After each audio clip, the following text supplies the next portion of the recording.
Hello, and thank you for joining us this evening. I am DW Hits with Fedawar Press. I'm here today talking with Jodi Jensen, and we are talking about her writing and her work and all about things Jodi. So, Jodi, tell us a little bit about yourself. Okay. Hi. Jodi Jensen. That's my pen name that I write under, and I write time travel romance novels, and then I write short stories that are more like horror and paranormal, science fiction, and the occasional weird Western, I guess.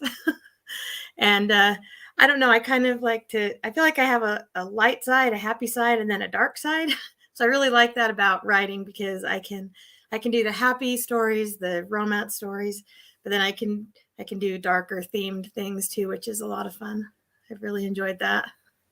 Well, that's fantastic. It definitely is a lot of fun to be able to Yeah. explore all those different elements in whatever way you can.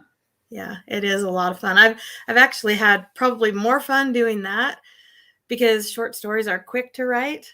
A novel takes me a year, so the short stories are quick to write. So it's been a lot of fun to get to explore different themes and kind of see where I could go as a writer because before 2 years ago, I didn't do any type of horror or sci-fi or anything. So I never knew that I could. So that was a really fun thing to discover. Yeah, that's fantastic. It's a great way to kind of stretch your wings and kind of explore those other areas that like you said, like if writing a novel takes so much longer, it's so much Yeah. more of an investment, where these short stories you're able to kind of dip your toe in and just kind of see how it feels. Yep. That's absolutely true. So you wrote the Sheriff of the Dead, I which is did. a short story inside Bounties, Beasts, and Badlands. Mhm. The link to which is down below in the description, as well as Jodi's contact information and her author bio. I encourage everyone watching to take a look at that stuff. And like I said, there's a link to Bounties, Beasts, and Badlands, as well as her website and Twitter and Mhm. all those fun ways to get a hold of her. So in Bounties, Beasts, and Badlands, you wrote the story Sheriff of the Dead. Now tell Mhm. me, what was your inspiration behind that? Well, honestly, it came about from two different things. Crystal Kirkham, who was also an author in this anthology, had told me about it and asked if I had any ideas. And at the time, I was rewatching my favorite show, which is The Walking Dead. I love that show. It's so character driven, such great characters. And I had Mhm, the idea that it might be fun to write a zombie story from the zombies' point of view. And mhm, so I was like, I wonder if I could make that into a Western when she told me about this. So that was kind of where I got the idea for the sheriff as the main character. But I also really, really wanted to portray the, not the idea, but kind of the sentiment that everybody belongs, everybody has a right to exist somewhere and somehow. And so, you have this town called Demise and you have the sheriff and they're fighting for their right to exist in their town. And I don't know, I just something about that really appealed to me to write that. So mhm. I don't know, I just ran with it, honestly. Yeah, it's a fantastic story. I love how those themes exist there. There's the undercurrent of kind of, Mhm. um, you know, you, how do you say, live and let live, but at the Mhm. same time, you have some people who don't want that, Right. and it creates this conflict that's really powerful in the story. And there's an underlying question of justice, which I'm not going to give it away, but Right. it comes around as the story progresses, and Right. it's a lot of fun. I really enjoyed it. Well, and what was also cool about this story for me as a writer was normally the monsters are the bad guys and Mhm. the people are the good guys. And I got to kind of flip that around. And that was really interesting for me to be able to do because I hadn't done that before. So I don't know. I just really, I liked having that different perspective.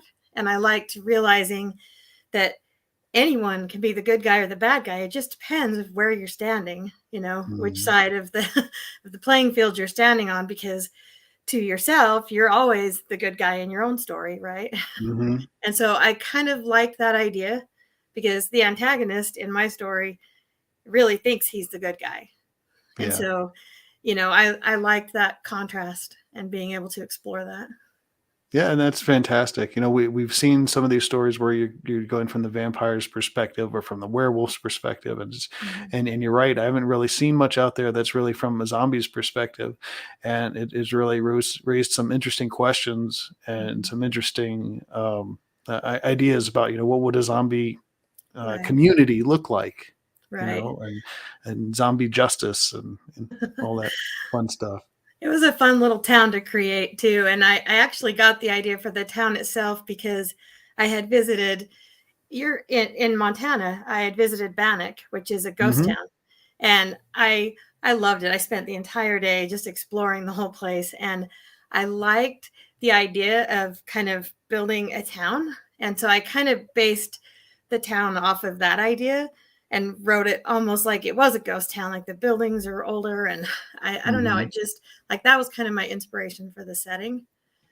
Hmm. So yeah, Definitely, I can see that now that you mention it. yeah, It's very neat. yeah. Now I'm gonna reread it, and I'm gonna go back and look for all Look the for some of landmarks in that. Bannock. Right, right. No, but I would definitely, encourage anyone who's, up this way and is looking for a nice spooky place to visit, definitely drop by and take a look at that because that's a lot of fun there. It really And was. Like I had no idea that even existed until we were looking for a place to go on a family vacation. And we just had 4 days, a short weekend, and it was within driving distance from where I live. So it turned out really well. And that was honestly one of the coolest places I think I've ever been. So very cool. yeah. So tell us, what are you working on right now? Right now, I have several projects going. One of them is the next story in my time travel romance series. So that one is set in Dawson City during the Klondike Gold Rush, which is a really cool setting too, which I've done a lot of research and really like that a lot. And then I'm also working on another story. It's kind of I wouldn't say it's a zombie story, but it has certain elements. It's called 187 Days. And that Mm. one is kind of a horror slash romance. That one's hard to explain, but that one I have a really great protagonist in. She's basically a 38-year-old lunch lady who's just trying to save one person. I posted a line from it on Twitter the other day. Basically, she's just trying to save one person. She's not brave. She's not skilled. She's not fast, but she's kind of funny, and she's very likable. And she has a mission that she's just want to save this person. So that's a really fun story, and that's really got my interest right now. So That sounds that's really interesting, yeah, and I think we get so many stories that are so big and try to save the universe, save the right. country, save all this, and I think that you can definitely go to a very human place with that Mhm. idea of save one person. That's pretty neat. Right. Well, and I think that's probably most people. I don't think Mhm. most people are going to be ultra brave in survival situations. I think most people are going to want to save the people they love. Yeah. And it's a nice thought to want to save the world, but I just think that's so big. And I think I wanted a more personal story, and I think it's more realistic, Mhm. which I like. So, Very cool. I look forward to hearing more about that. yeah. So tell me, what exciting things are going on in your future? Uh, for the foreseeable future, I'm just going to edit forever, I think. No, I have two editing jobs. So I work for Champagne Books as an editor and also for Black Hair Press. So I get to read a lot of really cool submissions and stories. I get to edit a lot of really fun, interesting stories, plus my own work and planning a family vacation this summer. So I'm going to try not to take my computer and work for a few days and Good actually luck. try to take some time off, which I don't do very often. So Mhm. that's, I don't know, like just just work as far as I can see, but I love my work so much, and I love helping other authors. That's one of the reasons that editing is such a big part of my life, because I get the opportunity to help other authors to make their work better too, Mhm. which is really satisfying. I like that a lot. That's fantastic. Yeah. So tell me, do you have any? You're also telling me about a novel coming up that's coming out. Yes, my next time travel novel that's complete. So, book two in my series is called The Matchmaker's Charm, and that is slated to release on May 24th. So, We're actually Okay. working on finalizing the cover art right now. So hopefully, fingers crossed, within a few days, I'll have a cover reveal, which will be awesome. Oh, So fantastic.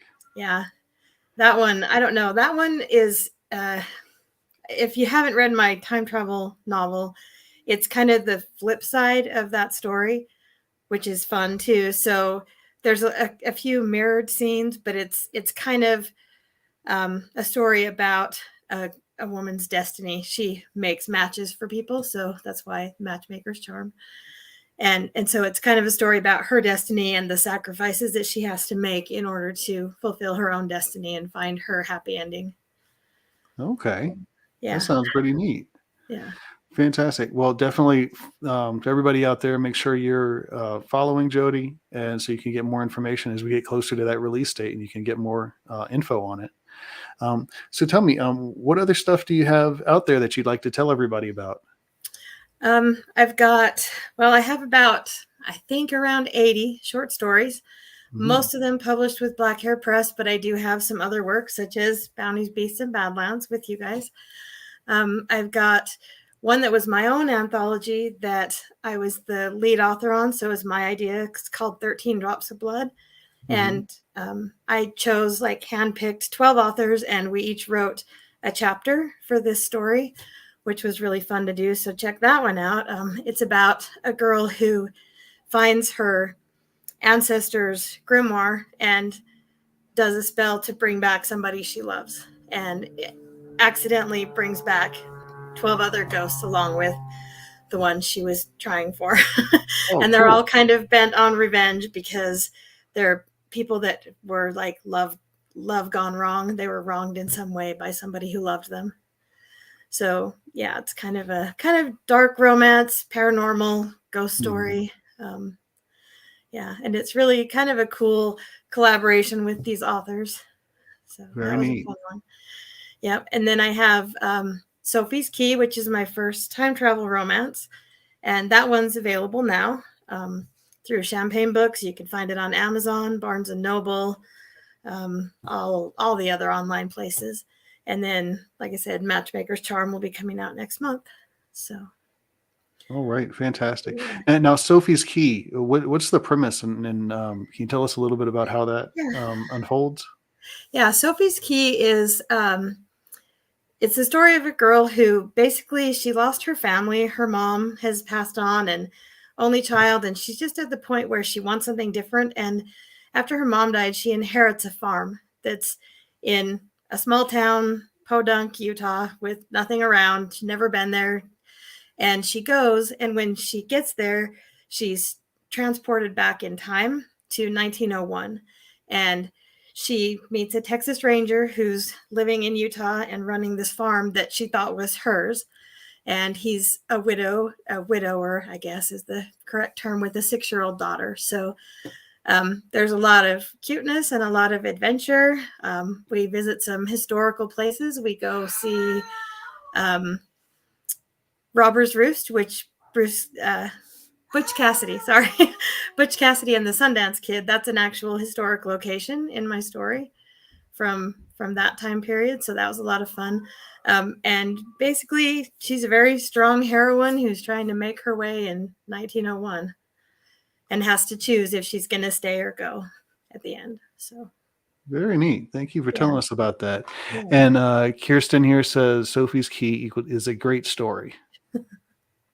Thank you. Fantastic.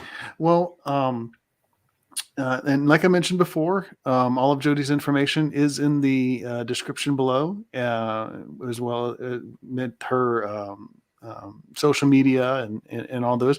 Well, where is the best way for people to find you? I'm probably most accessible on Twitter. You can find me at Writes Jodi on Twitter. And I really do try to be active on there. I post things pretty often. I interact with people, and I'm really good to answer questions and talk to people. So if there's anything that you want to know, or I'm always answering editing questions too for people. So anything at all, I'm open to discussing things writing related. Oh, fantastic. So Well, yeah. thank you so much for joining us today. Thank you for having me. And thank you everybody for tuning in. Once again, go down in those descriptions, check out those links, and go check out Jodi online. And have a great day. Okay, thank you.